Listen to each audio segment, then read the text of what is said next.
Hey guys, welcome back to We Fight Fat. My name's Dan Dos Santos. Today I want to talk about Pectus Carinatum, also known as pigeon chest. I want to talk about what it is, and I also want to talk about things you can do to help it, okay? So, pigeon chest, it is a rib cage deformity where the rib cage protrudes on one side or both sides, or it can manifest in a way that the rib cage just looks basically like a slightly deformed. So it manifests in different ways for different people. As far as I know, at least with mild cases like my own, there isn't really any health risk with pigeon chest. It's just a cosmetic thing. And what actually happens is it's either the rib cage has got too much cartilage or it's kind of grown abnormally on one side. Those are the kinds of things that can cause it. And in some cases, it can get worse as you grow older, going through puberty. So that's what happened to me. As I grew older, I was really, really skinny, and you could see it more and more come out, okay?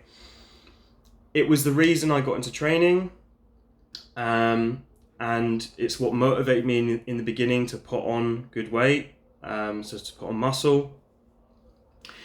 So that's what it is. Let's go over some things you can do to help it, okay? So let's start with your pushing muscles.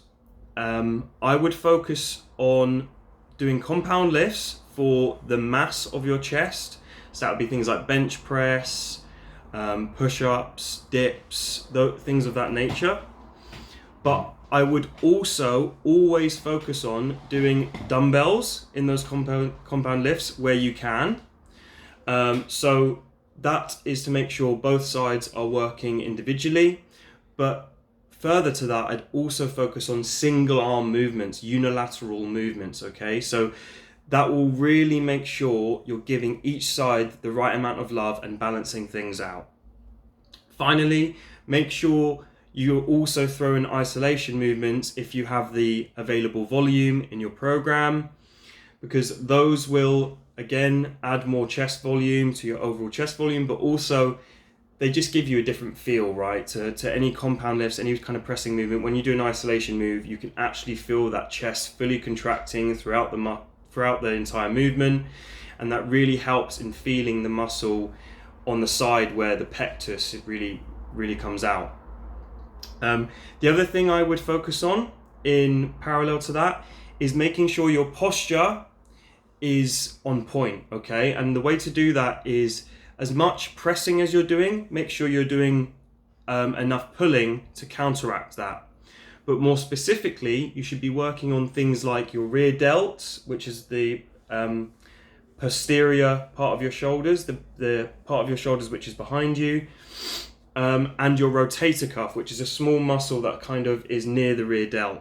And the rear delt is what's going to pull your shoulders back, and the rotator cuff is what's going to externally rotate your arm, so you have this nice posture rather than being rolled forward like this, okay?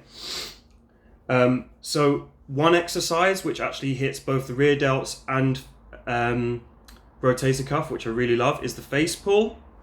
You can do this with a band, you can do it with cables, you can even do it with dumbbells, but my favorite form is the high to low Facepull. And that's either with a band or a cable, and you don't want to go you don't want to go low on the reps. You want to make sure the reps are always high for your face pulls, okay? And that, like I said, is going to work on your posture, keep your shoulders back.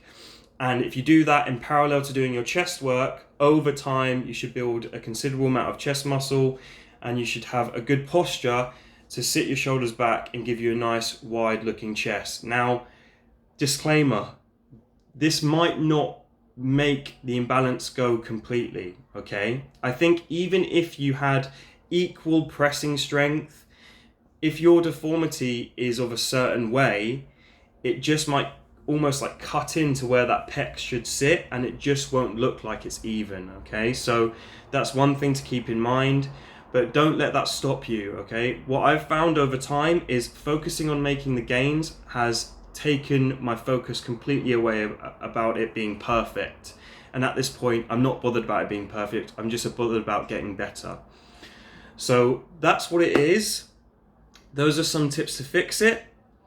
I'll also link, if I haven't mentioned already, I'll link down in the description some more extreme versions of Pectus, or just a range of versions of Pectus, so you can see a mild version like my own, or a more extreme version, because it can get really bad.